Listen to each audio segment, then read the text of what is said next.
తాకట్లో ఉన్న మీ బంగారాన్ని విడిపించి ఆ రోజు ఆన్లైన్ రేటుకి కొంటాం. Sharma gold company.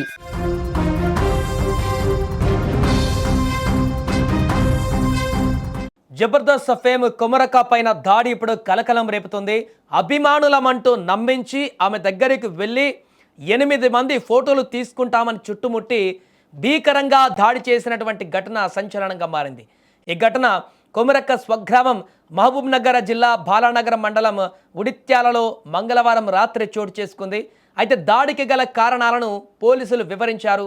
పోలీసుల సమాచారం మేరకు రంగారెడ్డి జిల్లా బూర్గుల గ్రామ పరిధిలోని కాశిరెడ్డిగూడకు చెందినటువంటి శ్రీనాథ్ కొమరక్క అసిస్టెంట్ ఉడిత్యాలలోని కొమరక్క ఇంట్లో గతంలో బంగారం చోరీకి గురైంది. ఈ విషయంలో శ్రీనాథుని కొమరక్క అసిస్టెంట్ ఎవరైతే ఉన్నాడో శ్రీనాథుని నిలదీయగా అతనే ఈ యొక్క బంగారాన్ని దొంగిలించినట్టుగా నేరాన్ని అంగీకరించి ఇక ఆ తీసుకున్నటువంటి బంగారాన్ని దొంగిలించినటువంటి బంగారాన్ని తిరిగిస్తానని అతను చెప్పడం కూడా జరిగింది. ఎంతకు ఇవ్వకపోవడంతో గత 2 రోజుల కిందట నుంచి కొమరక్క మరోసారి అతన్ని మందలించింది. దొంగిలించినటువంటి బంగారాన్ని మర్యాదగా తెచ్చి అంటూ కూడా మందలించడంతో దీంతో ఆగ్రహావేశానికి గురైనటువంటి శ్రీనాథ్ మంగళవారం రోజు స్వగ్రామంలోని తన స్నేహితులకు కూడా ఈ విషయాన్ని చెప్పి తనను బెదిరిస్తుంది, మందలిస్తుంది. రకరకాలుగా ఆ యొక్క స్నేహితులకు కూడా ఆగ్రహావేశాలు నూరిపోసి దీంతో ఆవేశంతో రగిలిపోయినటువంటి శ్రీనాథ్ స్నేహితులు అందరూ కలిసి వారు వంశీకృష్ణ, వికాస్, చంద్రశేఖర్, గోవా శివ, రామ్ చరణ్, నరేష్, పోతుల శివ, కిషోర్ వీరంతా కూడా అదే రోజు రాత్రి 11 గంటలకు కొమరక్క ఇంటికి వచ్చేశారు. తాము అభిమానులమని ఫోటో దిగడానికి వచ్చామంటూ చెప్పి నమ్మించారు. ఆమె చుట్టుముట్టి రామ్ చరణ్ అనేటువంటి ఒక వ్యక్తి దగ్గరకు వెళ్ళి శ్రీనాథును ఎందుకు తిట్టావని వాగ్వాదం మొదలుపెట్టాడు కొమరక్కతోటి.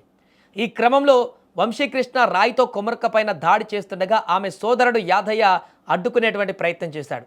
ఈలోపు అతడిపై వికాస్ రాయితో దాడి చేశాడు. చంద్రశేఖర్ కర్రతో కొమరక్క కుడి చేతిని గాయపరిచాడు. అదుపు చేయడానికి వచ్చినటువంటి గ్రామానికి చెందిన మరొక వ్యక్తి పైన కూడా వీరు రాళ్లతో దాడికి పాల్పడ్డారు. అయితే ఈ దాడి చేసి వెళ్ళిపోతూ ఎప్పటికైనా తమని చంపుతామంటూ బెదిరించి వెళ్ళిపోయారు వీరంతా కూడా. స్థానికులు పట్టుకునేటువంటి ప్రయత్నం చేయగా వారిని నిందితులంతా కూడా ద్విచక్ర వాహనం వదిలేసి అక్కడి నుంచి పారిపోయారు. బుధవారం బాధితుల ఫిర్యాదుతో 8 మంది పైన కేసు నమోదు చేసి అరెస్టు చేసినట్టుగా తెలుస్తుంది. దీంతో ఆ గ్రామంలో ఒక్కసారిగా ఇప్పుడు తీవ్ర ఉద్రిక్త పరిస్థితి నెలకొంది. ఎక్కడి నుంచో వచ్చినటువంటి వ్యక్తులు గ్రామంలో ఉన్నటువంటి కొమరక్క పైన ఈ రకంగా మూక దాడి చేసి దాడి చేయడమే కాకుండా వెళ్తూ నిన్ను చంపేస్తామంటూ బెదిరిస్తూ వెళ్ళినటువంటి ఘటన రాబోయే రోజులలో ఇంకా ఎలాంటి దారుణాలకి ఒడిగడతాడనేటువంటి ఒక అంశాన్ని ఇప్పుడు చర్చనీయాంశంగా మార్చింది అక్కడ గ్రామంలో. దీంతో కొమరక్క ఇంటి పక్కల ఉన్నటువంటి వారందరూ కూడా తీవ్ర ఆగ్రహాన్ని వ్యక్తం చేస్తున్నారు. నిందితులను కఠినంగా శిక్షించాలి, వారితో మరలా కూడా తనకి ప్రాణహాని ఉండేటువంటి అవకాశం ఉంది కాబట్టి వారిని ఎట్టి పరిస్థితుల్లో కూడా వదిలిపెట్టొద్దంటూ కూడా వారి యొక్క ఆగ్రహాన్ని వెళ్ళగక్కారు. దీంతో కేసు నమోదు చేసుకున్న పోలీసులు అయితే ఇప్పుడు దర్యాప్తు కొనసాగిస్తూ వారందరినీ కూడా అదుపులోకి తీసుకునేటువంటి ప్రయత్నం చేస్తున్నారు. ఏదేమైనా కూడా ఊహించినటువంటి పరిణామంతో అది కూడా జబర్దస్త్లో నటించినటువంటి అందరికీ అభిమానులకు సుపరిచితమైనటువంటి వ్యక్తి పైన కొమరక్క పైన ఇలాంటి దాడి జరగడం అనేది సోషల్ మీడియాలో ఒక్కసారిగా ఈ వార్త వైరల్గా మారింది. ఏదేమైనా కూడా వారిని కఠినంగా శిక్షించాలంటూ ఇప్పుడు డిమాండ్లు అయితే వినిపిస్తున్నాయి.